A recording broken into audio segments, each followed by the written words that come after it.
We are live, the Degenerate Dads podcast with a special guest, minus one dad today. Welcome to everyone following us on YouTube and on Twitter. This is the Fade You group with special guest Guns Picks today. We are going to go over how sweet it is in the Sweet 16. I don't know about the rest of you dads. I had a pretty miserable opening weekend. This is one of those where life gets in the way. And my first weekend has always been sort of a Vegas weekend for the past 16 years, I think. Didn't happen this year, but life happens, I think, as you get older and you become a dad. I know you guys understand. So I am our host today, Big Nelly Buckets on Twitter. I have with me a couple of the regular dads, Joey Cheese at DGen for Life 84. How you doing today, buddy? What up, Buckets? Thanks for hosting tonight, man. Kmart's at the lousy-ass Laker game.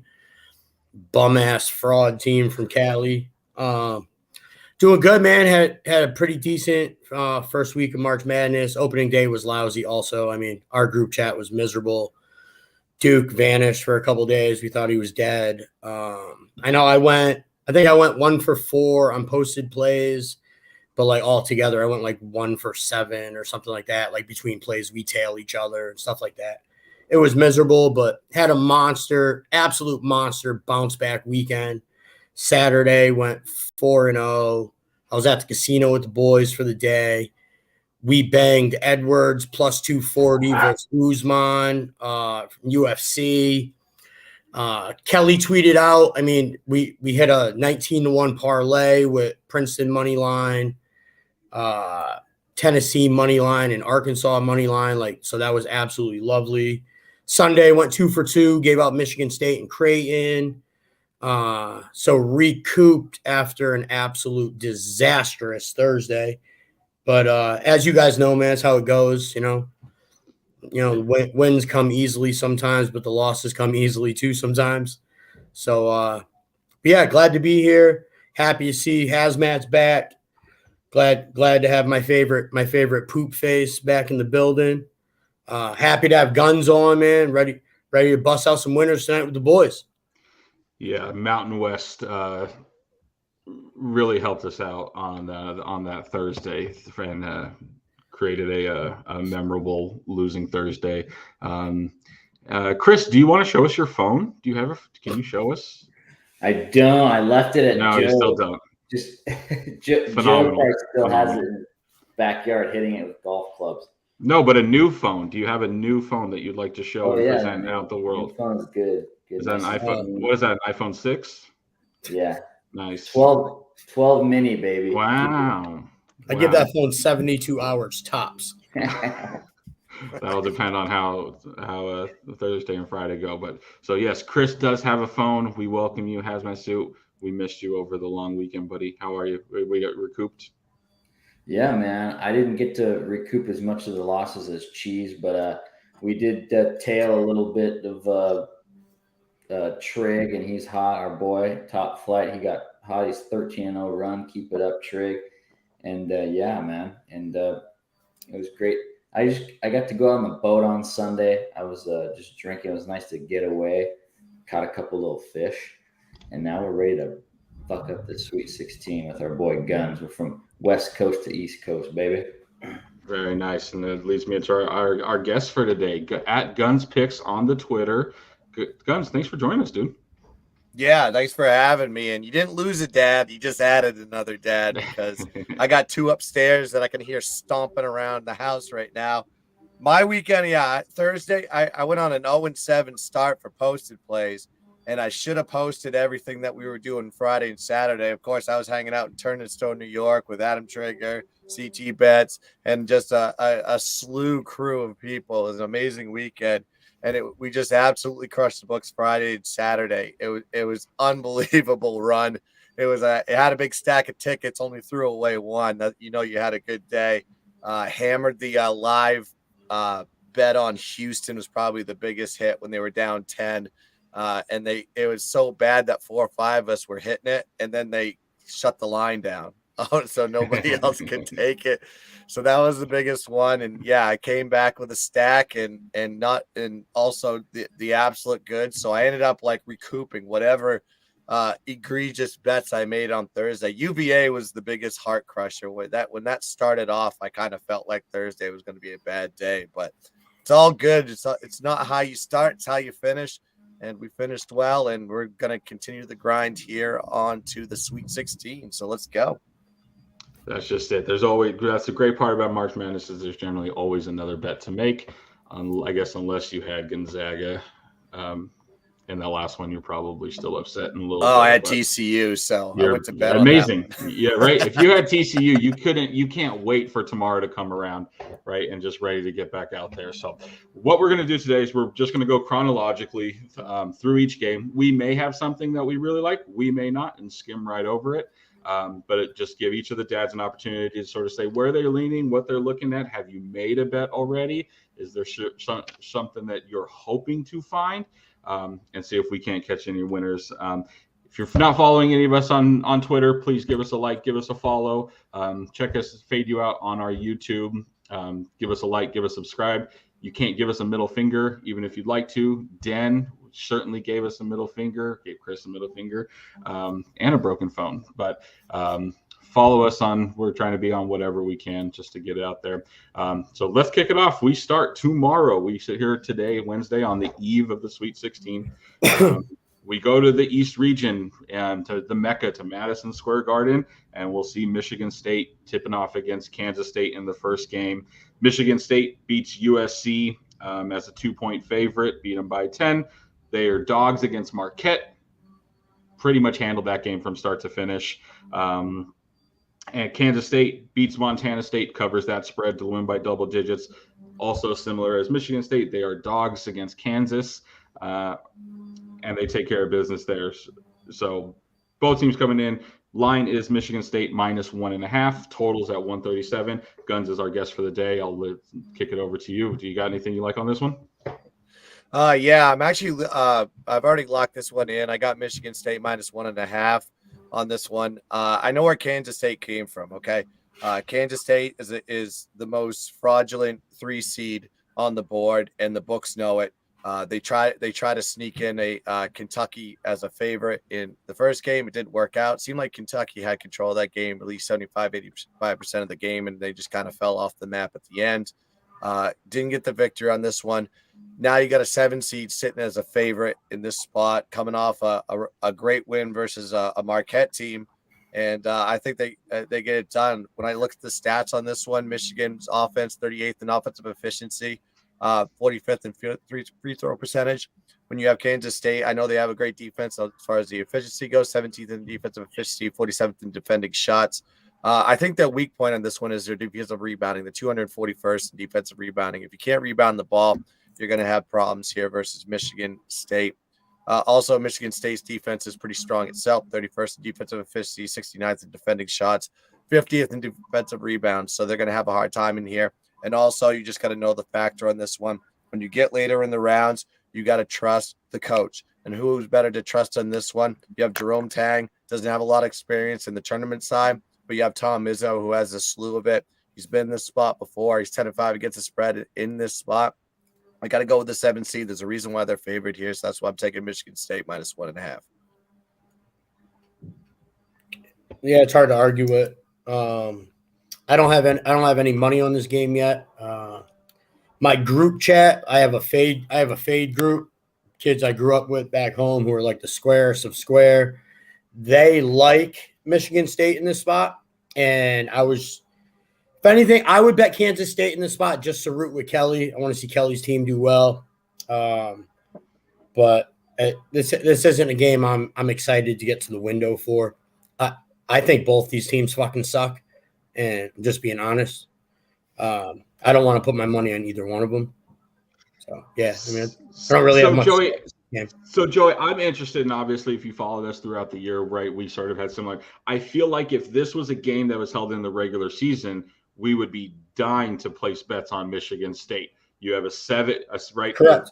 The little number, right? You have a 7 seed who's laying points against that fancy 3 seed. I mean, we always looked at that during the regular season when we looked at numbers and ranked teams, and we love seeing an unranked team laying points against a ranked team. I feel like we sort of have a little bit of similarity there. I think to sort of Gunn's point when it talks about coaching, though, Michigan State, I think in this spot is the team that people know, though, right? So that's why I'm kind of hesitant in that, is that Michigan in this matchup, Michigan State's the matchup and the team that people want, which doesn't necessarily surprise me. Why you'd have like a it's so hard to bet. It's so hard to bet against Sparty. Izzo.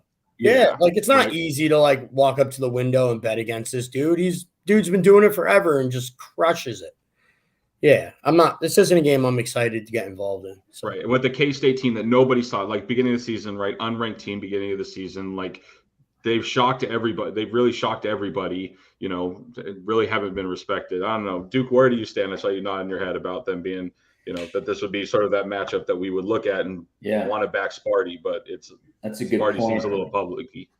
It's kind of like a dual, like, you know, narrative here. Like I get the Izzo narrative and stuff, and then you got the you know, the darling narrative of Kansas State, like they, you know, this new coach fired up. But yeah, I tend to agree. I mean, Guns makes a great point for Michigan State, and I feel like I might end up being on them once the guy that made me break my phone weighs in come 3:30. But I agree with Cheese. Not running to the window for either of these teams. Kind of just want to see them play it out. Maybe if they get off to a hot scoring start, I'll live the under or something once it gets a little uglier. Deep, you know, Izzo likes to ugly up the game here. So, but yeah, nothing on the side. All right. With that, we'll move on. The next game, the first NCAA tournament game to ever be held in my favorite city of Las Vegas. We'll see Arkansas facing off against the national champ. The national Joey's champ, UConn baby. Huskies at this point. I don't know. Arkansas beats Illinois in round 1, beats Kansas in round 2. Comeback win for them in that one. UConn, Iona, and St. Mary's. Safe to say that both games ended kind of played out kind of similarly. Slow back and forth, sort of. I shouldn't say slow. There was a lot of points in UConn. I mean, I lived that UConn Iona over because you just saw them going up and down with reckless abandon. That was one that the books had super wrong. But at the second half of both games, UConn just dominated, right? Really just dominated and absolutely steamrolled both of them. Both of them in the second half, right? So line for this one, UConn is laying 4, total 140 even. Joey, I don't know how we don't start with anyone but you. Yeah. So yeah, I have a play on UConn at -4 here. Should have grabbed the 3.5. I waited. Grabbed the 4 about an hour ago. I mean, everyone knows I have a UConn plus 2,500 national championship ticket. I've been screaming it on Twitter since the end of fucking January. I think they are the most complete team in the country. I mean, we saw what UConn did in these 2 games, right? They come out slow, you know, back and forth in the first half. Second half comes along and it's like game over, right? They just come out and just absolutely buried Iona. They buried St. Mary's in the second half. Sinago is an absolute beast down low. The other big doofy ass white dude, Klinchman or whatever the hell his name is, dude from Bristol, Connecticut.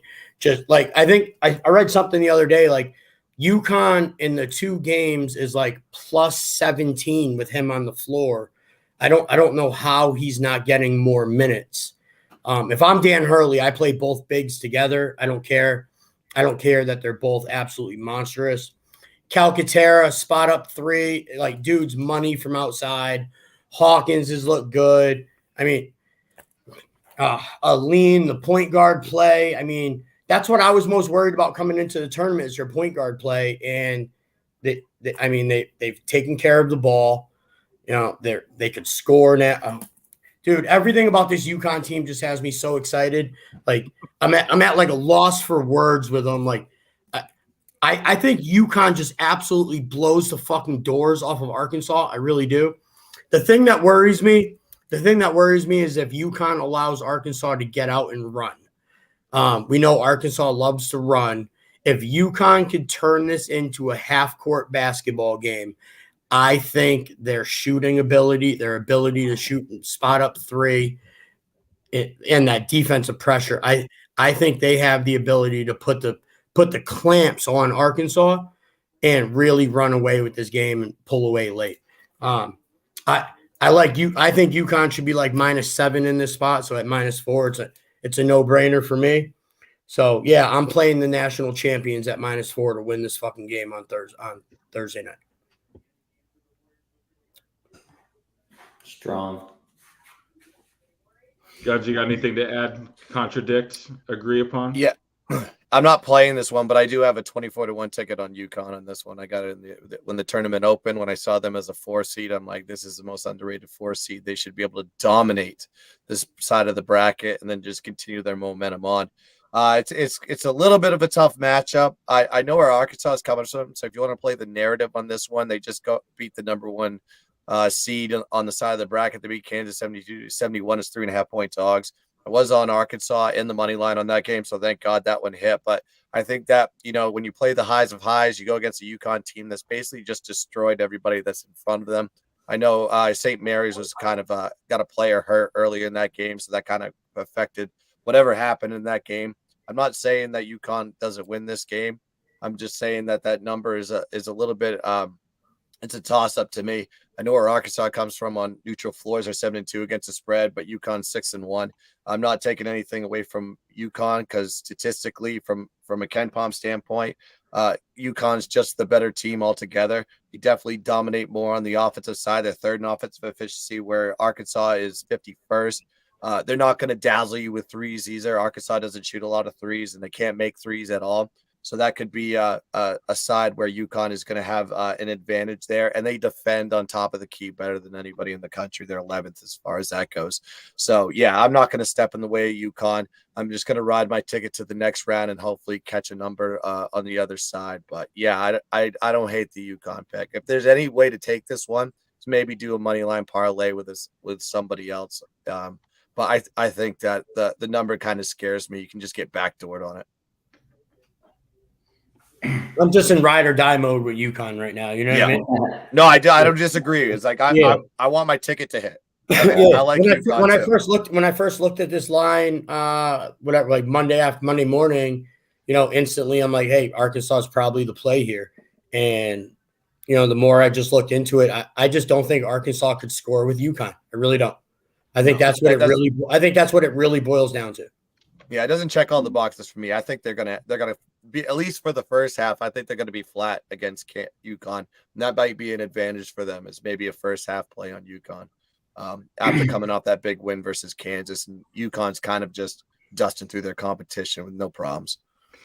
And also, so to Gun's point, that was one of the things I was looking at was basically after what I said was going a little contradictory to the way the first 2 UConn games played out, which is they can't, right? You're going to tell yourself as a coach, you can't start off the way you started off in these last 2 and just expect that you're going to come back. Like, I could see a scenario in which UConn really just comes out guns blazing here in this first one and goes up big and basically fading what we saw out of UConn last, which was okay, they're going to come off to a slow start. I don't see that happening. I don't think they'll be able to do that in this second game or in this game here and attempt to come away with a win. So I liked UConn first half. I don't have a play in this one myself, but UConn first half was a little enticing.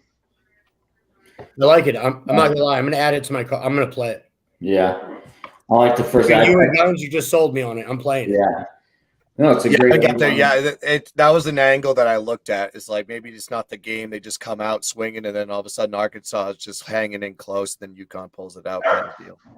Yeah. They need a scare. They need a scare if they're going to get past 8. They get full. Like they need at least one scare. I told Cheese, win in advance. That's what we want to do to cash our. I have 26-1 on UConn, so yeah, we want them to just win. But like you said, Gunsy. Would we be shocked it's a 6-point game or it hits like a late 3, like you said, backdoors, it doesn't cover the 4. But I like that first half angle. As soon as I saw like I said, I didn't see as much this weekend, but I was at the bar having a beer, and I just see the fucking coach taking his shirt off, fired up. They're just, I mean, like you said, Guns, they had the highest of high. I mean, you can't get higher than knocking off Kansas by 1. You got your coach fired up. Yep. I mean, if that's not a letdown, spot where UConn's just sitting back, they didn't have no celebration. They're just like, oh, okay, these guys think they're feeling good, huh? We'll show them what the husky cock looks like. Mm. And the one last thing I had on this one is one thing that our dad Matt Bone, the professor, and I go look at is when you have these spreads of like 4-5, 3-4-5, right, and it's going to come down to shooting. UConn's the 42nd team in highest free throw percentage as a team, and that's with Joey having Sonogo on the team. That's a guy that shoots a lot of free throws at 58%. This team still is 42nd in the country. Guns mentioned Arkansas. If UConn goes up, Arkansas is one of the worst 3-point shooting teams that's left that was in the tournament, right? They do not shoot the 3 very often. They're not good at it when they do. So if they go down by a lot, I think it's one of those teams that it's going to be difficult for them to come back and make a game of it. So maybe an in-play line there. Whereas if they get down, they're not shooting there. Arkansas is not one of those teams that's capable of shooting their way back into it. And UConn does defend the line, the 3-point line, very well. So, all right, moving on to the nightcap in Madison Square Garden. We will see the Owls of FAU. I think, we have to shout out our previous guest, right? Isn't JJ Gruden from FAU? He is. Yes, he was on a pod with us earlier this year, so shout out to JJ on that one. They will be playing Tennessee. FAU goes through, has Memphis, which I think they won by a point in that game. I was very disappointed in that one. I had Memphis, and they beat the Sweetheart 16, Fairleigh Dickinson. Tennessee, 3-point squeaker by Lafayette out of Lafayette, and then they just obliterate Duke, treat them like the children that they are, and absolutely drubbed them. Line of this game, Tennessee -5, total 129.5. Duke, I'm going to start with you. What do you got? Yeah, I haven't got to the window on it yet. I lean here, FAU catching the points. Tennessee off huge win over Duke. The FAU didn't look good at all against Fairleigh Dickinson. I mean, the line was 15. It was down to 6 or 7 points. It was not really ever in sweat of the loss, but the cover wasn't even close. But it's kind of like a fate of Rick Barnes here too. Is really not that good laying points in the tourney. 2-7 against the spread as a fave at Tennessee, and then 2-11-1 dating back to his coaching days at Texas. So that's in tournament play. So the dad just isn't very good at covering these 5, 6, 7 point spreads. He gets some W's, but not covering. So lean FAU Owls there.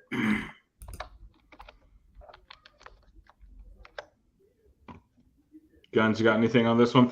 This one was tough for me. I on the side, I didn't have anything that I really liked and wanted to look at.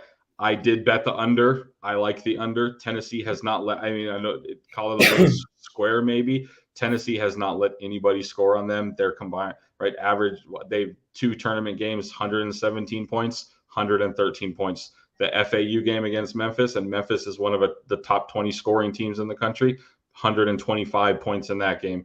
I don't know how this number gets to 130. I have a hard time thinking that FAU gets into the 60s. Like this, to me, this game seems like it's going to be so low scoring between what Tennessee's been able to do since Ziegler's been out, right, and losing sort of that point guard of your offense. I have a hard time thinking that this game gets to both teams in the 60s. So my only side was taking the under.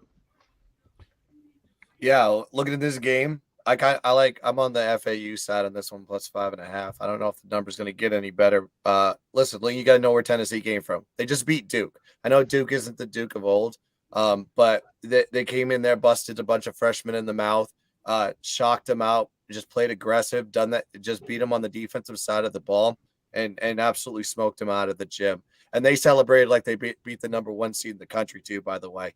I mean, when you beat a blue blood, that's what you do. You celebrate. So they're on the highest of highs going in this game. Now, FAU already had their flat spot. They beat Memphis. They were excited about that game. They had to go play FDU. and they only won by 8 when they were 16-point favorites. They won in dramatic fashion. That kind of started my weekend off on the hot foot because we were on FAU as a group, and it was a big hit. But you can't. I mean, when you look at the defense, this is a better defense than Tennessee's face all tournament. They're 25th and what are they? 35th in defensive efficiency, 15th in defending shots, 43rd in defensive rebounds. And I mean, they're going to get in your face. They're going to make you work. And when you don't have your starting point guard, your main point guard in the lineup, that's going to kill you as well. Then you got to look at the fact that they played FDU, and that was kind of their flat spot. So now they're going to get that wake up call, slap themselves in the face, and they got to plan too. Dusty Mays, when he plays 26 and 16 against the spread, 61.9%. Hit rate for him, where Barnes, when he has a lot of rest and planning, he's 44.1% hit rate as far as the spread is concerned. You shouldn't be trusting Barnes at this point. They already had their Super Bowl the week before, or the game before. I think FAU shocks them right here and gets the W. That's why, and you're getting 5.5. You might as well take the points in this one. Give me FAU. Well, nice, good breakdown. Yeah. Also, one more thing. Know the path where Tennessee came from. When they came into this tournament, they were 5-7 straight up in their last 12 games of the season. People forget that. So, and they lost to Missouri in their conference tournament. Yeah, they certainly struggled. I think this FAU team is going to be able to take advantage of this Tennessee team. I don't think this FAU team gets pushed around like little boys like they did with. They're not going to get away with what they got away with against Duke. Sorry, Joey, go ahead. Yeah, no, I mean, I have $0 wagered on this game. I wouldn't even call this a real opinion. I'm not going to be getting involved here. I have Tennessee in my Final Four in a pretty large bracket, so I'll be rooting for them to win. When it comes to FAU, for me, the bottom line is I can't bet a team who, with the exception of Memphis, their best win in their last 12 is Rice. Not a team I can put my money on. We saw Tennessee puts the clamps on you. We saw what they did to Duke. They cashed my 2-unit best bet winner last weekend, smacking the shit out of Duke.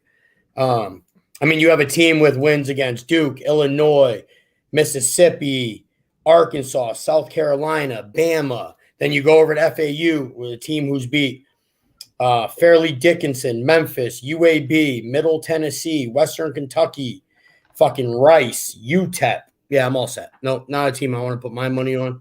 But not a game I'm interested in getting involved in either. Like I said, we said the same thing when it was Duke, Virginia versus Furman. We said, who the fuck is Furman play? Why is that line that way? And then boom, so you never know, right? Yeah, I mean, obviously, so ideally here, I'd like to see a 2-point win from Tennessee. My team advances, and everyone I know has FAU. They cash their tickets. Ideally, that's the best way for – I'd like to see that play out. You know what I mean? So.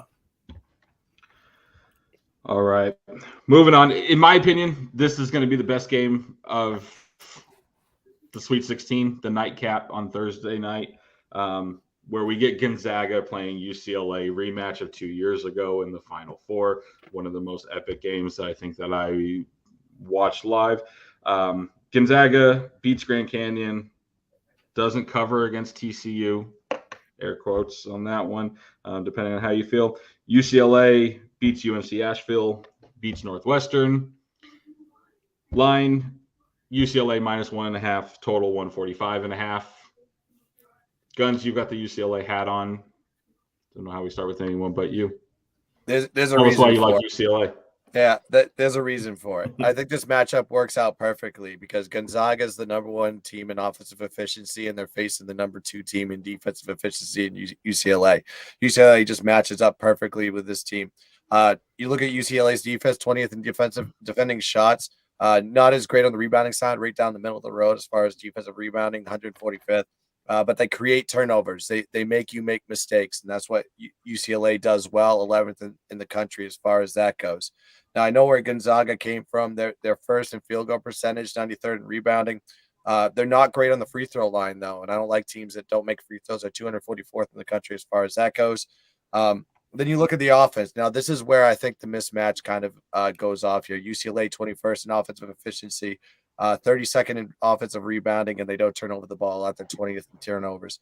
But when you look at Gonzaga's defense, 75th in defensive efficiency, 245th in defending shots. So UCLA is going to have a lot of open looks. 64th defensive rebounding in that regard. Plus, you got to look at what Few does when he's been with Gonzaga. They're 3-12 against the spread on neutral sites, 0-7 against the spread in their last 7 tournament games. This is not a team that you can back whatsoever. And you saw what TCU did to them in that game, just backdoor covered them big time. They're just kind of snake bitten when it comes to covering spreads. Then you have UCLA 8-3 against the spread in their last 11 tournament games, 5-1-1 in their last 7 overall. The UCLA is not going to forget what happened to them in 2021. Some of the players are still there. Some of the players are still there for the Gonzaga side as well. So I'm sure that's going to be embedded in their brain from a coaching standpoint. And quite frankly, doesn't matter what the injuries are with the UCLA side. I think they get it done here versus Gonzaga. And to me, I haven't really liked Gonzaga probably the back half of the season at all. So, yeah, give me UCLA on this one.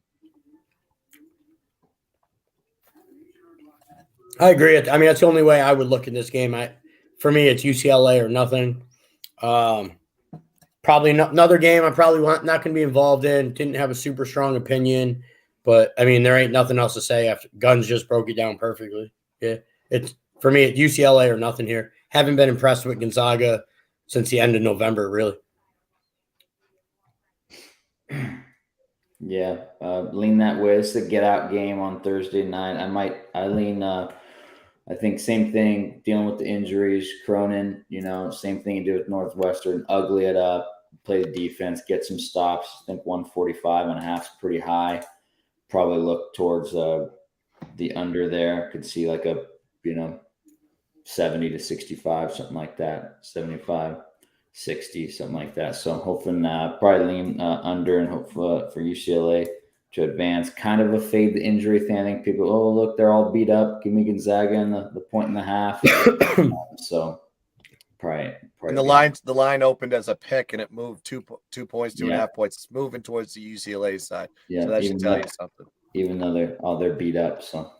Yep. Yeah, right. This is really sort of a double revenge UCLA game, right? They lose in the Final Four 2 years ago, right? They played last year in the regular season, and Gonzaga murdered them by 20, right? It was an 83-63 game last year.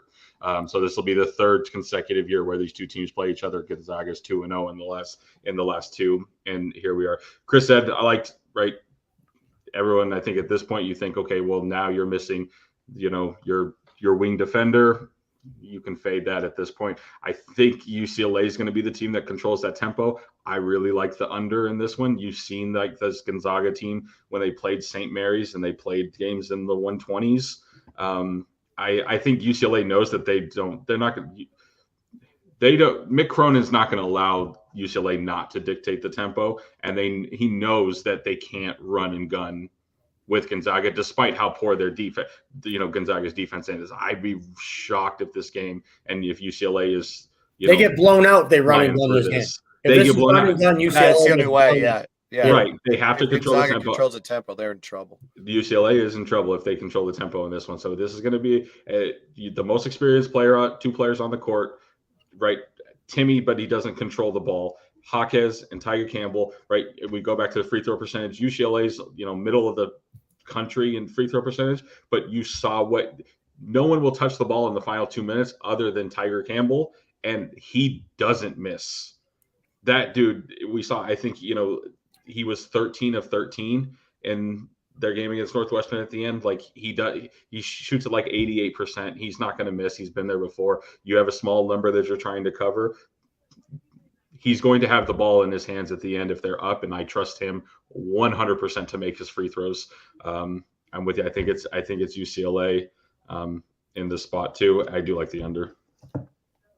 Nice.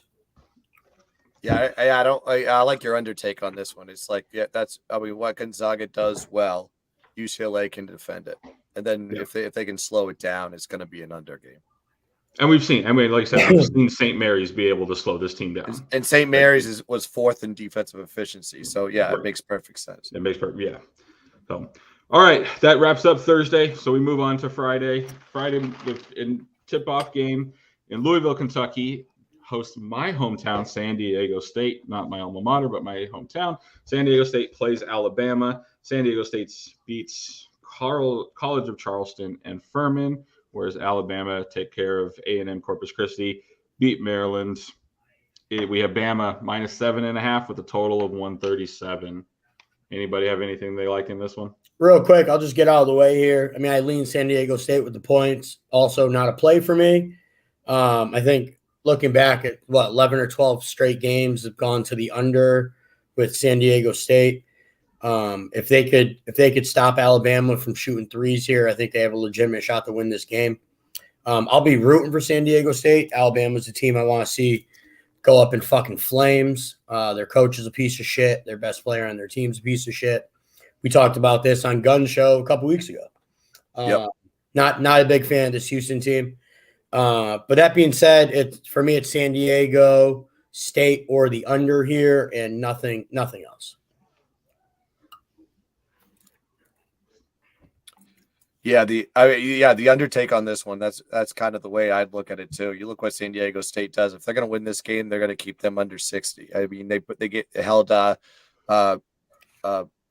Charleston to 57. They held Furman to 52. Furman coming off that high win. I didn't expect them to come out smoking.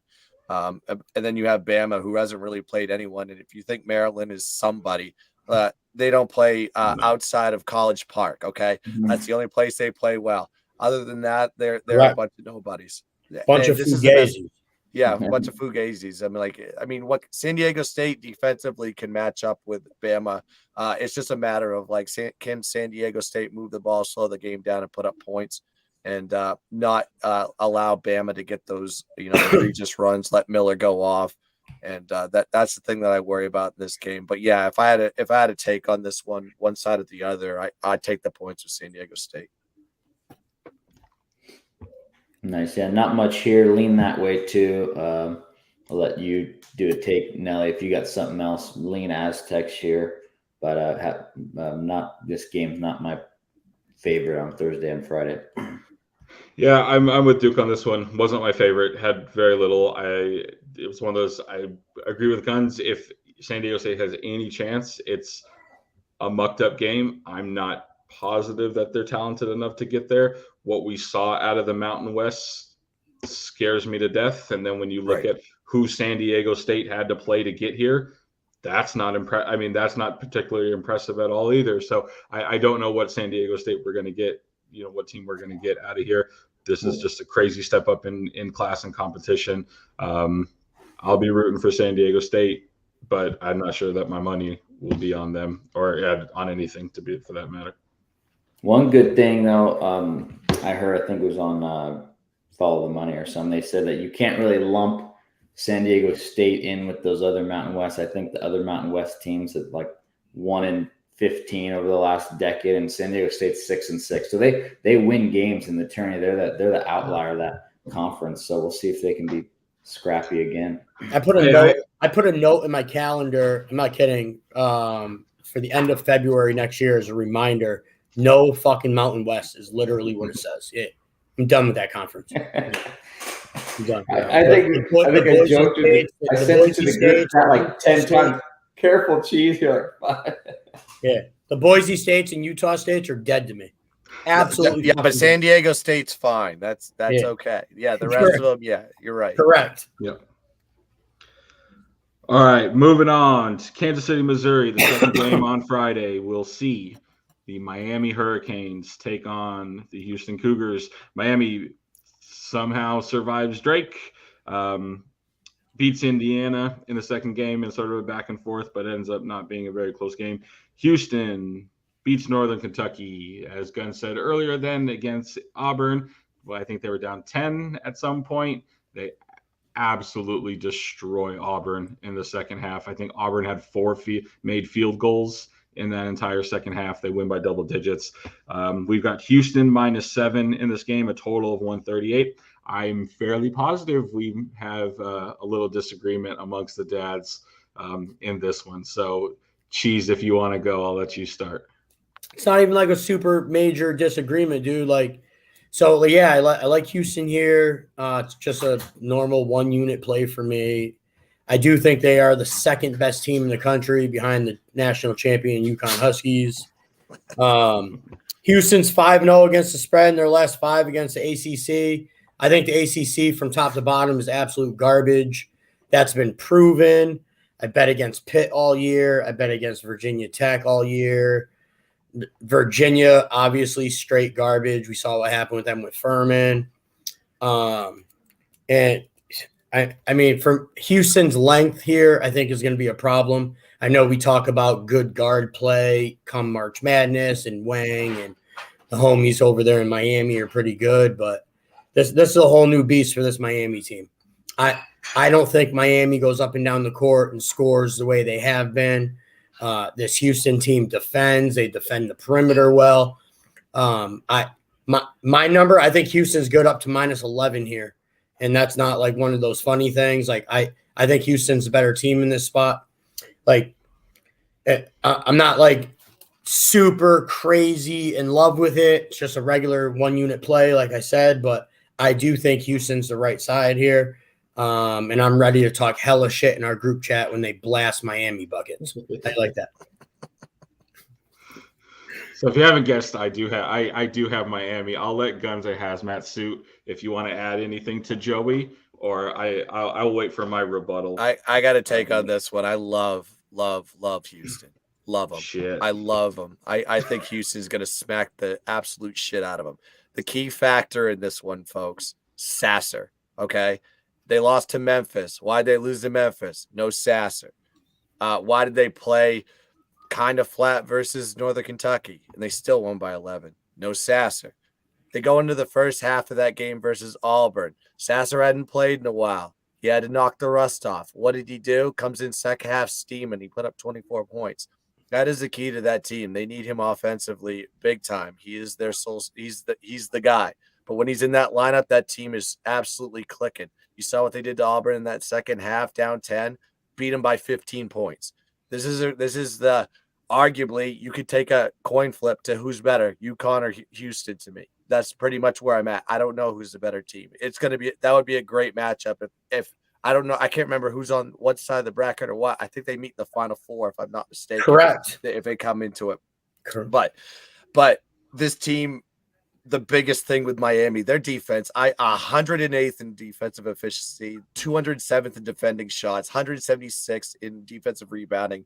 They don't create turnovers. They don't do anything well defensively. They hang their hat on their offense so much. And they only beat Drake, and Drake almost beat him in that game, but they started pressing, and Drake panicked, and that's why they lost that game. And then they got a win over Indiana. Who cares? Indiana, blah. That's like the team is milk toast at best. That team got beat by Penn State because they got pressed. Okay, so or they try to press Penn State, whatever. I don't remember that game. Houston's just more balanced on both sides of the ball. They suffocate you defensively. I took them first half. I took them for the game. This is my best bet for the Sweet 16. I got him at -7. I found that on FanDuel, so I'm taking that Houston -7. And do we know, like, is Omier healthy? Like, he looked like trash the last game. Like, is he healthy? I haven't looked. I don't even know. That's a good point. I didn't go check that. I went out. I don't really have a take on this one either, Nelly. Let's go. Since you're on the other side, let's hear it. All right. Here's where I was looking for this Miami team. If you look at the whole body of work of what Houston has this season, right? This will be the best offense that they have seen all season, right? Houston had only played 4 merit-worthy conference tournament teams their entire season, right? 2 of those don't play any offense. They played St. Mary's, they win by 5. They play Virginia, they win by 8. Neither of these teams have an offense to write home. Those are great matchups for Houston, right? Their one game, then they played Alabama, they lose by 6 points, against Alabama. Their body of work against Memphis, who's their second best, team within their conference, 2 losses, 2 Houston wins, an 8-point win when Memphis was without their best player, and then a 2-point win And then, right, they have a 10-point loss, but that's when Houston was without Sasser. So it's kind of hard to put all those things together. You're talking about a team that this is going to be their step up in class, right? I think in their first game, Auburn's whole season has been these highs and lows. There's one of the bigger variance teams like that's out there, right? And this Miami team that just is going to be this is a different step up in class. It's almost like that to me that they have like a positionless basketball team, similar to, with the exception of Omier, but similar to how Houston sort of plays positionless basketball. So I don't expect, right, this isn't going to be some high scoring game, but from what Houston has seen, this will be the best offensive team. Miami scores the 19th most points per game in college basketball. I don't expect them to. Are they going to get into the 70s? I don't think so. But you've seen them play. How are they going to step up in class against a real offensive team, a well-coached offensive team with veteran guards who are able to handle the football or handle the basketball? I don't know. 7 seems like a big number to a Houston team that people have loved right from the beginning of the year. We've heard Houston as the number 1 seed, number 1 ranking. But what have they done? Right? The other 2 teams that they played that made the conference tournament, they beat the shit out of Oral Roberts, doubled them up like 48-83. But then Kent State, who wins the MAC, they had a 5-point win against Kent State. I mean, it just seems like it's going to be one of those games to me they're going to be a little shell-shocked playing a very effective offense.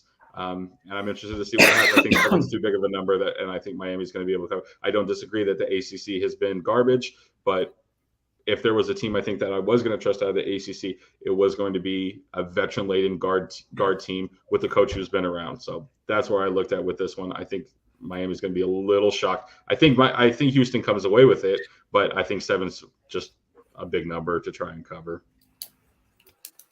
Good luck. We'll have fun. I just think if this was a Miami line, I don't know. I would have thought it would have been like 3.5, 4. It's 7, and it may climb. 7.5, I think, at some books too. It just seems like that's a lot for Miami.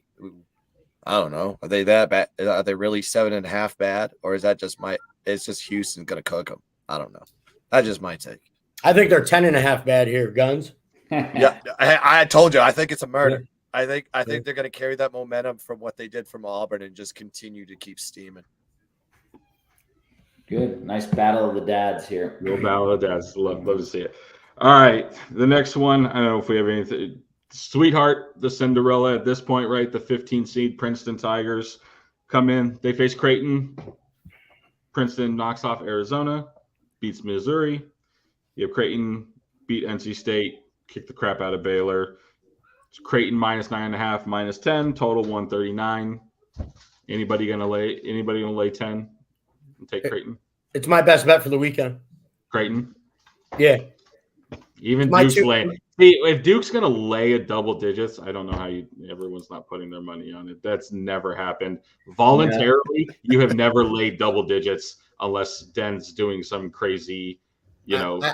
I don't remember the last time I've laid double digits in my life, really. Yeah. So Creighton's my best bet of the weekend. It's my 2-unit play.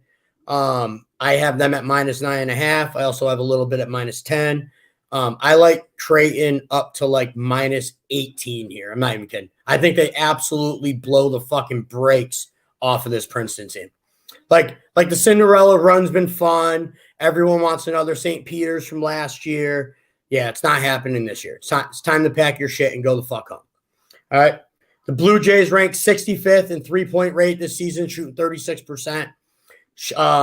Homeboy Shireman is he's lethal from 3, shoots 37%. And like, we haven't even talked about Ryan Kalkbrenner yet, who's legitimately probably the best big man in the country. I don't care if you guys want to argue with me till I'm blue in the fucking face. He's better than Edey. He really is. Kalkbrenner is absolutely filthy. So he's 7'1". Princeton doesn't have a starter or anyone on their team that plays minutes that's over 6'8". Kalkbrenner is going to fucking destroy them, right? So is he better than the 2 7-footers from Arizona? They handled him pretty good. That's true. That's a good point. yeah, but Arizona doesn't. Kuriza isn't an outside shooter like Shireman and the boys from Creighton. They're not, dude. Arizona and Missouri went 9 for 38 from 3 versus Princeton. If they make just a couple of those, Princeton's not even here. Yeah. So 9 for 38 from 3 of these teams shot. Creighton is not going to do that. Creighton is oh my God, I had it written down over here. Creighton's like number nine in the country in 3-pointers made. Like this team is fucking legit. So Princeton's 203rd in the country in 3-pointers made, 78th in the country in 3-point attempts, which leads me to believe that they chuck it up from 3 and they just don't make many of them, right? So like you have to bang threes versus Creighton team if you're Princeton to have a shot to even be in this game. So we just talked about how Princeton doesn't make their threes, right?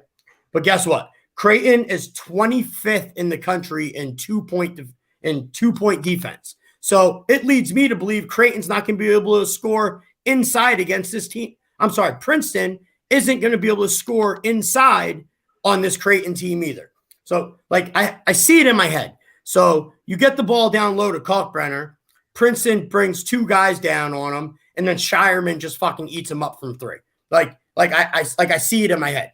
Like I have this game, Creighton 87, Princeton 60. Like I think they absolutely fucking blow them the fuck out.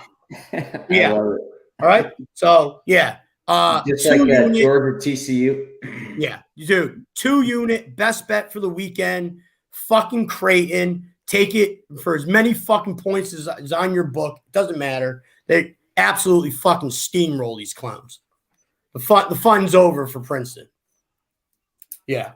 So I'm not. By the way, when I'm talking, is like I'm not disagreeing with you. I really don't know from a numbers standpoint how Princeton will get to 10. It just seems like they beat Arizona. Arizona coming off, what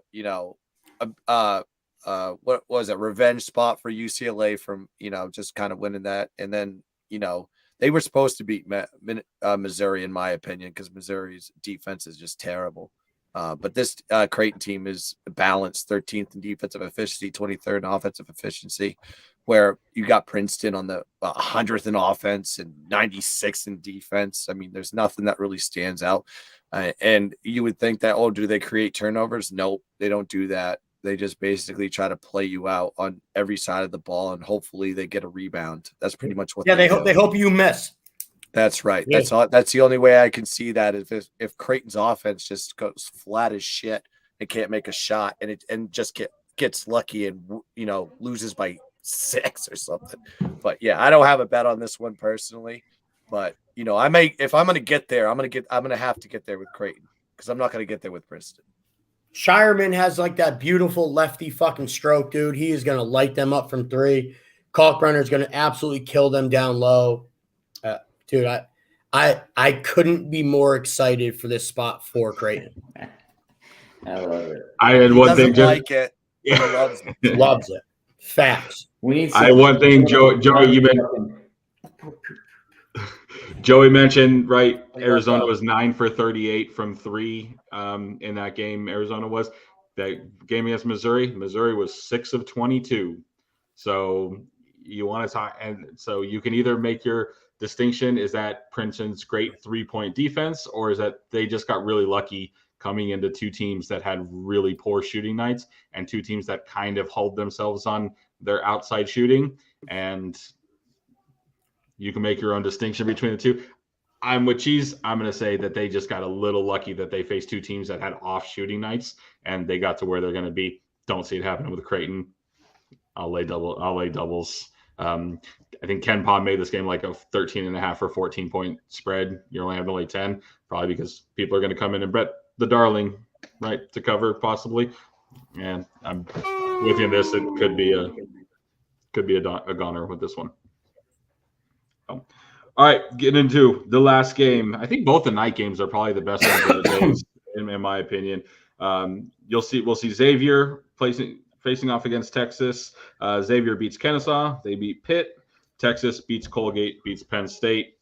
I didn't write the line down with this one. What's the line of this game? What the hell's wrong with me? What is it? I think it's Texas -4. And what's the total? Like 145? I think it was 149. Anybody got a lean on this one? I want to bet against Texas. I just can't. Not a game I'm getting involved in. I think top to bottom, Texas is a better team. Xavier's cost me money on multiple occasions where they should have showed up and they didn't. For me, it would be Texas or nothing here, but not a game I'm getting involved with. I'll let someone else take it. Yeah, I mean, I don't have a bet on this game either, but I mean, it's going to come down to Xavier's offense versus Texas's defense. I mean, Xavier, that's their bread and butter, 7th in offensive efficiency, 12th in field goal percentage. They're not great on the line and a little bit sloppy on the turnovers too. But the defense for Texas, 10th in defensive efficiency, 57th in defending shots. Not great at rebounding team either, but they create turnovers. They do. So that might be an advantage there for Texas. Offensively, Texas can score points. Xavier's defense not so good, 64th in defensive efficiency, 148th in defending shots, 293rd in creating turnovers. So, if anything, I mean, Texas could make Xavier make mistakes. They kind of played a little bit sloppy versus Penn State in the second round, so that might carry over. But you never know with game planning and 3 or 4 days rest. So yeah, this game is with Texas -4, the total being as high, maybe lean towards the under. But yeah, nothing I'm playing officially. I just don't know how Xavier wins a game versus a deep ass Texas team only playing 6 guys. I mean, I would never be able to get to I wouldn't be able to get to the window here on Xavier. I thought I was going to be able to actually get to the window on them earlier in the week. The more I looked into it, I can't bet them versus Texas here. No way. I agree. No way. Yep. Yeah, felt the same. Again, I think Guns, you were talking about it on the UConn game, trying to find a money line parlay with it. To me, this is the one that's sort of screamed to match it with. Both games are sitting here at -4. Hard time thinking how either of these two, teams kind of lose these games outright. Texas would be the team that I would trust more in this spot. So if you're looking at that, right, trying to find, short money line parlays in this too, seems to me that this is a nice pairing between the two. But to me, it was Texas's defense, right? If there's a side of the ball from both teams that I trust the most, I think it would be Texas's defense and their ability to stop Xavier, in the spot. Dessou's playing out of his mind, right now. It just that side of the ball, I think, is what's going to come down to. A lot of points. Xavier doesn't play defense though, so it'll be interesting to see how much Texas tries to push. I want to lean under. It sort of scares me that they set it so high, but it seemed like it would be an under game to me also. But I think doing that UConn Texas money line parlay seems like a spot that I'll go to. Yeah, that's probably the 1 and 2. I like that a lot. Yeah, I mean, it's weird. I mean, Xavier averages 81 a game and Longhorn 77 a game. I mean, you think the total would even be higher, but I mean, I think they're putting it right here just because they don't know what to expect. I mean, Texas hasn't gone over this total. They've got 1, 2, 3, 4, 5, 8 straight games under this total. The last time they went over that was against Baylor on February 25th, a fucking month ago. And it only snuck over to 152. So it's like you got to think that they're saying, yes, we know these teams can both score. We know Xavier can score, but they have to think that, just like in NBA, any game, right? And just like in NBA basketball playoffs, NFL football, the games tighten up, the defense shows up. So lean again. Yeah. It's a high total for Texas, who's been playing in the 120s and 130s. I mean, they played Kansas twice, TCU twice, teams that can score, and those games are going under. So, yeah, I mean, that's why I was getting at. It was like Xavier wants to score and they want to run on you. In Texas, that they can meet you with speed, athleticism, and they show it here. They know how to defend against him. So maybe Xavier's gonna have fits. Contested shots. You're gonna have a lot more misses. And then Texas takes control of the tempo and kind of runs their own game. I look at this like the Gonzaga UCLA situation. Like whoever dictates the pace of the game, like to your strength, Control the total is gonna dictate how this whether you score 160 points here or you score 130. Like Yeah. yeah. So I agree. I'd lean the under here also. I mean, as long as Texas controls the pace and they play at their pace. Agreed. All right, we're going to wrap up here. One of our watchers, Chris, we're going to go through Chris Dunn. Let's wrap up. Everyone give their best bets. I'll start. My best bet from a total side, I like the Tennessee game going under 129. My best bet on a side, it's contradictory, but it's going to be the Hurricanes in Miami. Cheese. My best bet is a 2-unit play on the Creighton Blue Jays to absolutely beat the fucking piss out of Princeton. How's Matt? I'll go with. I'm going to go with our national champs. I guess I should say, since we all like that first half, but I'll go with the full. I'll just go with the full. I think Connecticut smashes them. I think it's a big letdown spot. Arc coming off huge emotional win. So UConn, baby. And Guns, we started with you. We will end with you. I'm just gonna fire some shots across the bow. Hopefully you can hear that across. We do. Okay, just making sure. Slap your bookie on this one, baby, because I'm taking Houston as my best bet -7. They're gonna absolutely volley the Miami Hurricanes and get them out of the tournament. They don't deserve to be in the Sweet 16 with that defense at all. I was like, if I had to pick a total on this one, I think I talked myself maybe into the Texas under is probably the way I would go on this one. I just think defensively they match up well, and it's going to work out a lot better going that route. And yeah, that's the way I'm going to go. So best bet Houston, and then if I had a total, I take the under on Texas game. Love it. All right. Thank you, everyone, for tuning in. Thank you for fading or following us. Follow us at Fade You Sports. Follow our guy at Guns Picks. Our dad, Joey Cheese, at DGen for Life 84. Hazmat Suit had to duck out. Dad things to do. The only guy who's not actually a dad is the only one who doesn't have fucking kids. Can you imagine? Amazing. Oh, he's always late, and he's always the first to leave. Amazing. Doesn't have no kids. I don't know what he has to do with his. He's on West Coast time, you know. Yeah. Guns, thank you so much for joining us tonight, man. Glad to have you on the show. We'll have to do it again. Let's cash these tickets, boys. Let's do it. And follow us. I'm sure Joey will do something Saturday morning.